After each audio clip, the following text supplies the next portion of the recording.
What's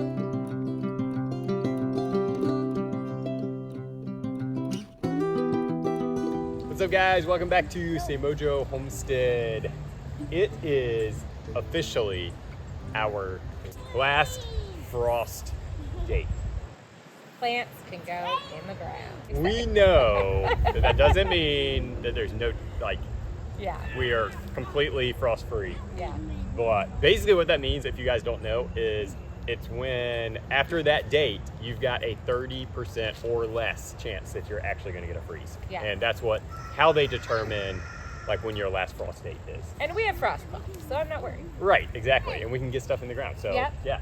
I do want to hold off on all of our seed starts though, because one, that's the majority of our plants, and two, we are waiting to get our soil sample back. And I just want to make sure we don't need to really do anything major to this soil before we get all that stuff in the ground, because then it just becomes a lot harder to work with that. Yeah, it's been 5 years and we've never had it sampled before. Never. So. We've been building it for 5 years, so I'm anticipating decent soil. And when I was out here earlier in the week just kind of hoeing up these rows and everything, they looked really good. Good. If you guys want to check that video out and you missed it, it was the midweek. It was the last video that we put up before this one. I'll put a link. Also, I wanted to say, when we get that soil sample back, I'll do a video and kind of walk you through how to read that if you don't know how to read it, because they can be a little bit confusing sometimes. Yeah, I don't know if you followed our journey with the mulberry tree, but I finally was able to get one from our woods, and it has been in a pot, and now it's time to get it in the ground.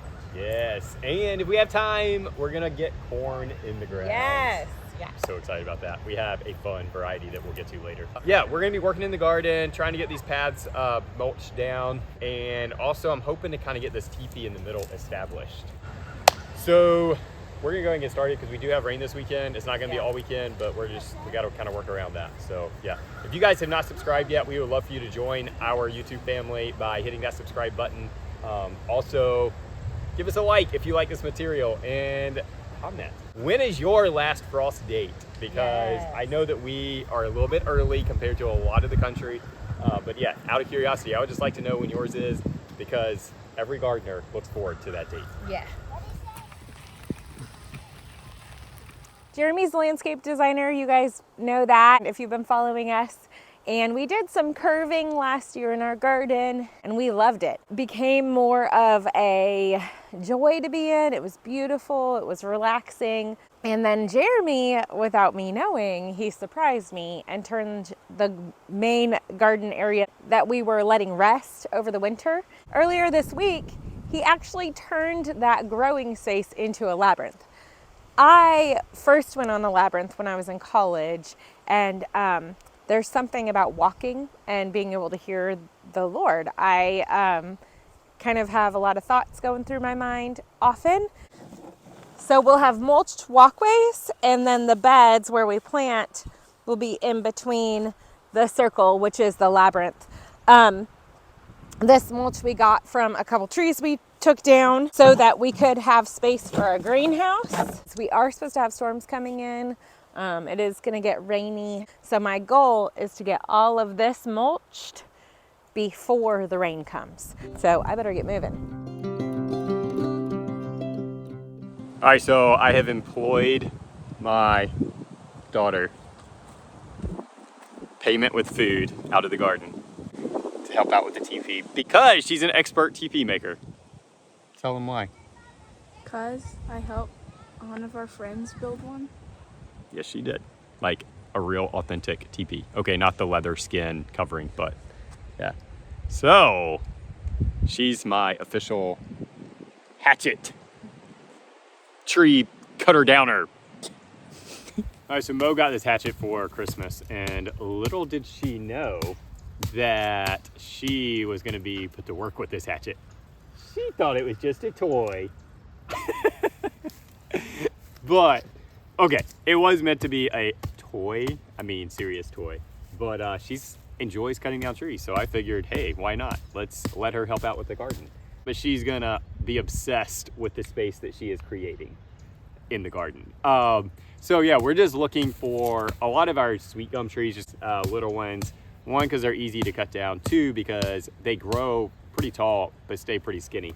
and we're gonna lash them together and make our teepee out of that. If you're confused, I'm talking about bean teepee, not like a, you know, shelter teepee.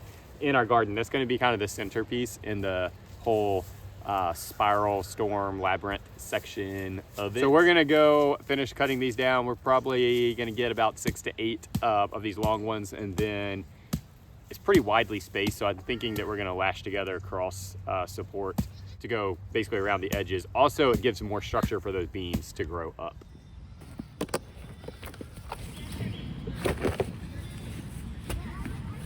All right, we're gonna plant this mulberry in our orchard.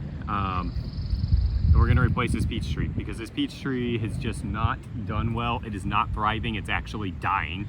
And so, yeah, we're gonna replace it and have a mulberry tree here instead.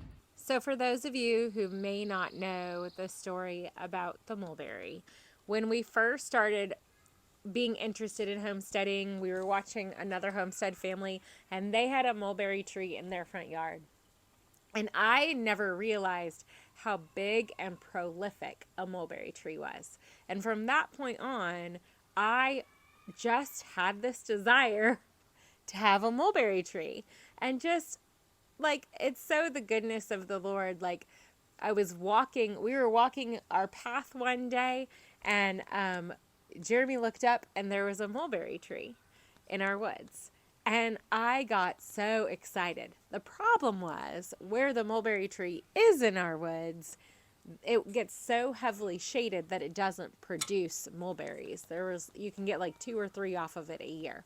So I just really wanted to get a cutting or find a way to get that mulberry tree to our orchard so it could get full sun and we could reap a harvest of mulberries. So we finally were able to find a little sapling, dig it up. Jeremy helped me dig it up. It has thrived in its little pot, and now it gets to finally have a home in the orchard.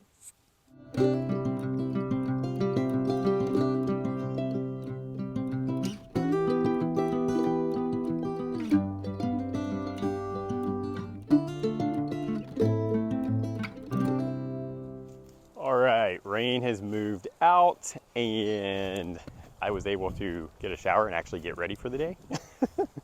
And the sun came out, so we got a really pretty day. Spring definitely feels like it's here. After that rain came through, sun came out and started warming up. So we are, can you guys see our clothes on the fence line?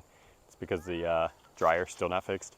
But anyway, we have more important things to do, like plant corn. So this year we are gonna try corn. We've tried it once before. We didn't have too much luck with it.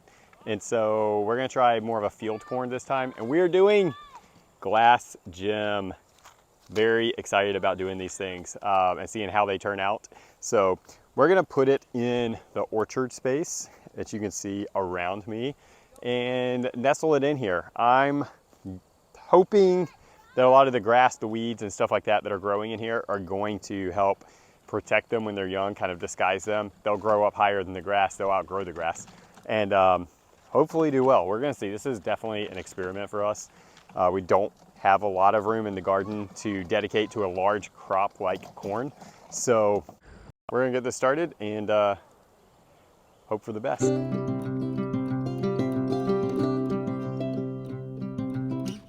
I'm super excited about this corn this year. Corn is one of those things I enjoy the idea of growing, and I hope the experience is as good as the idea. I hope. We've gotten a lot accomplished. Got the garden pretty much finished. Right. Weeded. Yes. Also. Yes. And did not get the teepee put up, but we got everything cut for it. So yeah. That's getting there.